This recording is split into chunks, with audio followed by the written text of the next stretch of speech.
Le lapin nain, animal très familier après le chien et le chat, a été créé par des éleveurs en croisant des lapins de petite taille.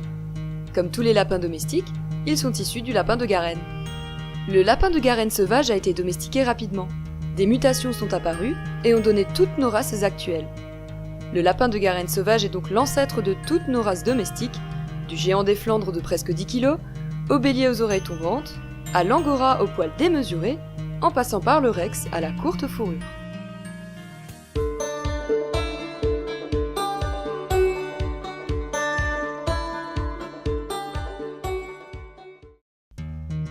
Le lapin de Garenne, aussi appelé lapin européen ou lapin des bois, est un mammifère mesurant de 30 à 50 cm de long, pour un poids allant de 1 à 2,5 kg.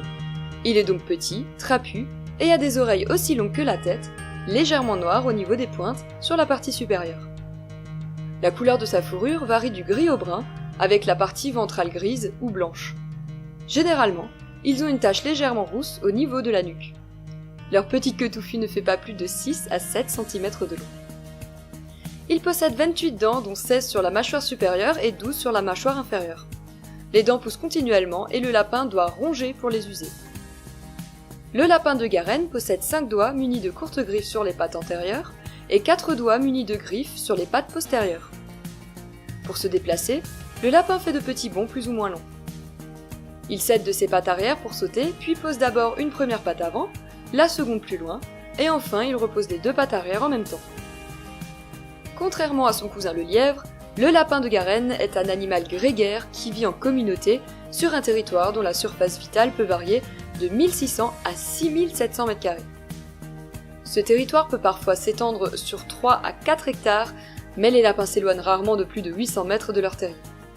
Au sein des communautés, on remarque une forte hiérarchie avec la présence d'une femelle et d'un mâle dominant, le roi et la reine, un couple relativement uni malgré la polygamie du roi. Le lapin passe la majorité de son temps à s'alimenter et à dormir. Le reste du temps, il en profite pour grignoter, courir, bondir, interagir avec ses congénères et marquer son territoire.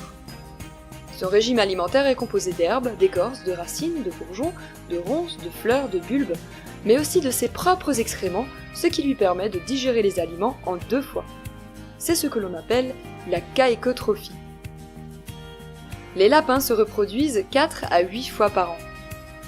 Les lapines font des portées allant de 3 à 6 lapros après une période de gestation de 30 jours. À leur naissance, les petits lapins sont nus, aveugles, sourds et incapables de se déplacer. La femelle aménage donc un nid à l'intérieur du terrier, composé d'herbes et de poils. Le lapin a de nombreux prédateurs. Renards, blaireaux, fouines, furets, loups, lynx, coyotes, chiens, chats sauvages, chats domestiques, hermines, belettes, aigles, buses, busards et chouettes.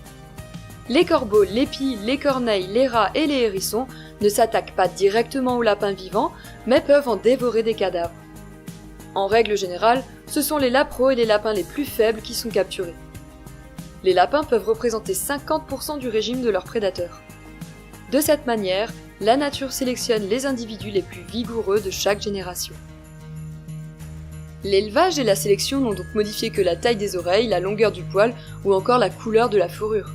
Ils n'ont pas modifié les besoins physiologiques du lapin. En observant les lapins de Garenne, on apprend donc non seulement à s'occuper correctement des lapins domestiques, mais aussi à mieux comprendre leur langage et leur comportement parfois déroutant.